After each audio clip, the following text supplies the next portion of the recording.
Welcome to the SteelersFix Podcast. Please make sure to subscribe to SteelersFix on YouTube and follow us on all platforms for daily Steelers news, updates, and podcasts. Now let's get into it. Man, I don't know about you, but I'm still buzzing from that game on Sunday. The Pittsburgh Steelers didn't just beat the Indianapolis Colts. They punched them in the mouth, took the football away 6 times, and reminded the entire NFL what black and gold football looks like when the defense gets that swagger back. This wasn't a perfect game, not even close, but it was a statement game. A message from a team that had been hearing it all week. The defense is cooked, they can't stop the run, Rodgers looks human, Tomlin's lost it, and then they walked into Acrisure and turned the whole script upside down. Let's start with how it felt right out of the gate. The Colts marched right down the field on that opening drive. I won't lie, I was sitting there thinking, here we go again. 12 plays, 79 yards, a touchdown, and they made it look way too easy. Jonathan Taylor was running angry, Daniel Jones was hitting everything underneath, and Pittsburgh's defense looked like it hadn't learned a thing from the last 2 weeks. 9.5 minutes of possession. They owned that first quarter. The only saving grace? We held Taylor to short gains. You could feel that was going to matter later. Then came the spark, and it didn't even come from the defense yet. Brandon Echols jumped on a muffed punt early, setting the offense up in prime position. We all jumped off the couch, right? Like, here we go, we're finally getting that early break. But man, the offense couldn't do a thing with it. 4 plays, 0 points, stopped on 4th and goal. And that moment, that was the turning point for the defense. You could tell they took it personally. They came back out on the field with a different energy. And then, like clockwork, number 90 showed up. Big Watt came around the edge like a freight train. Just blew past that tackle, knocked the ball clean out of Daniel Jones's hand, and fell right on top of it like he planned the whole thing. That's not just a turnover, that's leadership in motion. When Watt makes that kind of play, the whole team stands taller.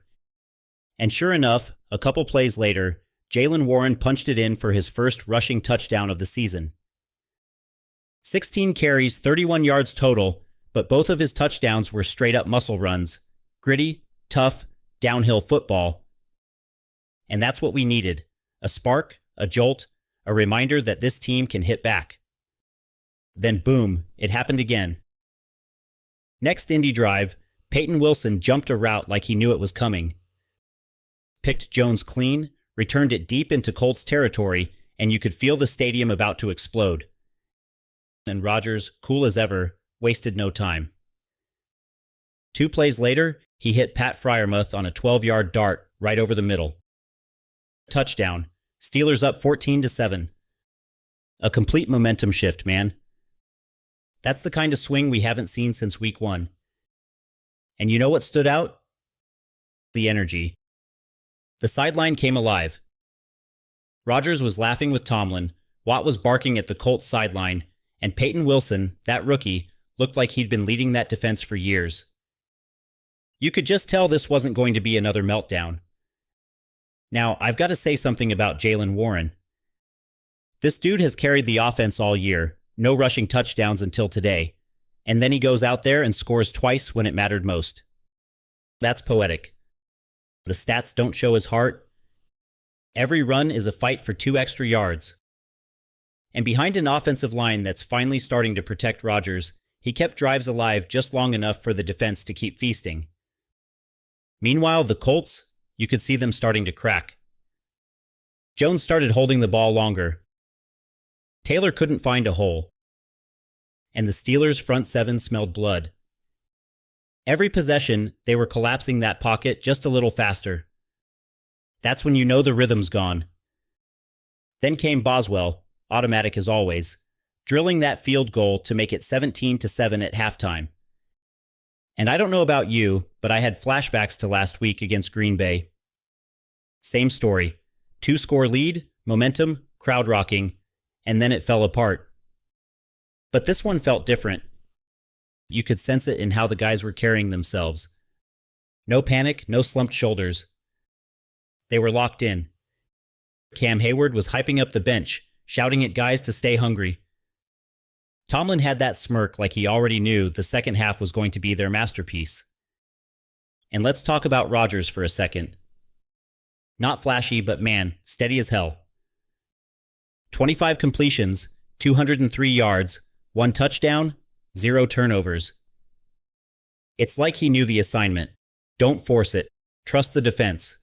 Just keep the chains moving. He took what they gave him. Short outs to Calvin Austin, seam shots to Darnell Washington. Nothing risky, just efficient football. And that's what a veteran does. When your defense is eating, your job is just not to screw it up. That's why this game felt old school. It wasn't about numbers. It was about pride.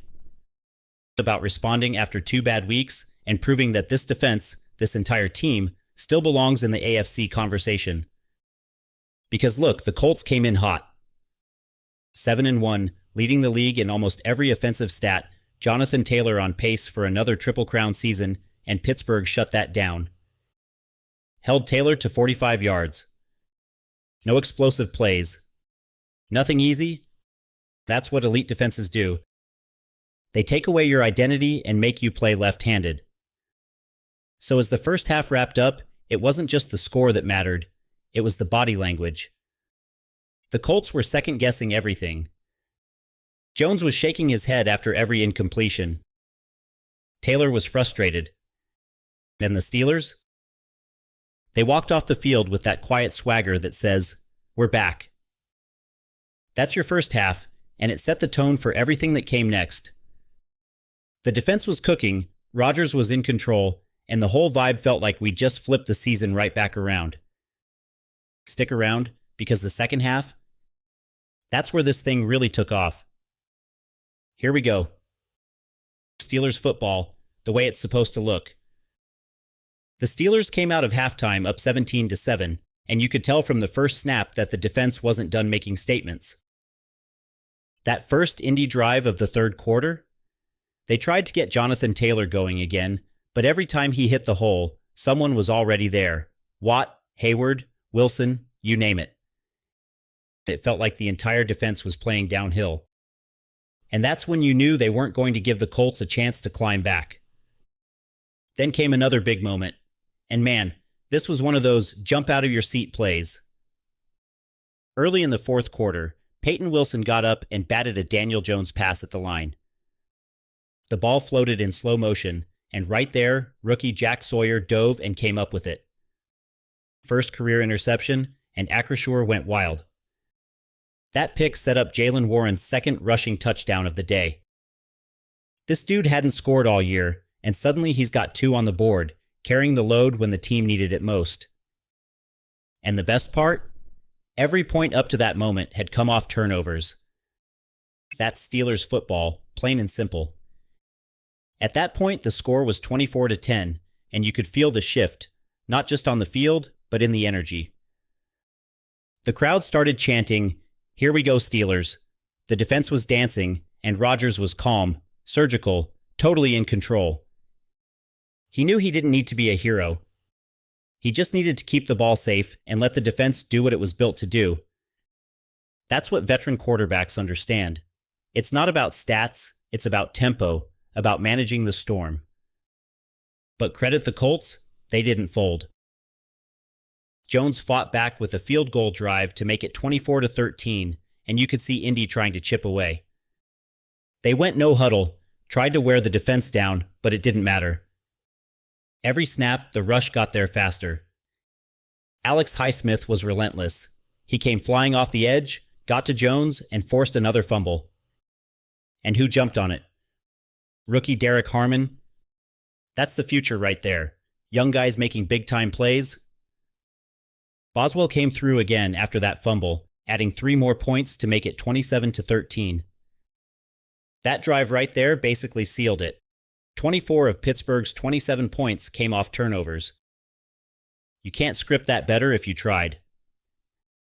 Now let's talk about Joey Porter Jr., because the kid put on a clinic. He was all over the place, tight coverage, physical at the line, breaking up throws, and getting under Daniel Jones's skin. When you're that sticky in coverage, the quarterback starts second-guessing, and that's when mistakes happen. Porter's first career sack came at the perfect time, just blew up a play, and reminded everyone he's not just a cover corner, he's a complete defender. Then late in the game, when it looked like Indy might have one last push left in them, he slammed the door shut. Jones dropped back, tried to go deep, and Porter just jumped the route like he'd seen it in a dream. Picked it clean, sealed the game. 6 takeaways total. 6? That's not a typo. That's pure dominance. And here's the part that blew me away. The Steelers were outgained 368 to 226. They lost the time of possession battle too.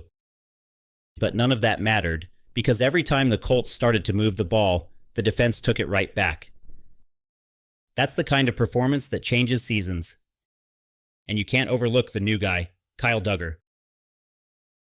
3 days after getting traded from New England, one practice, and boom, he's out there starting, playing almost every snap, flying around like he's been here for years.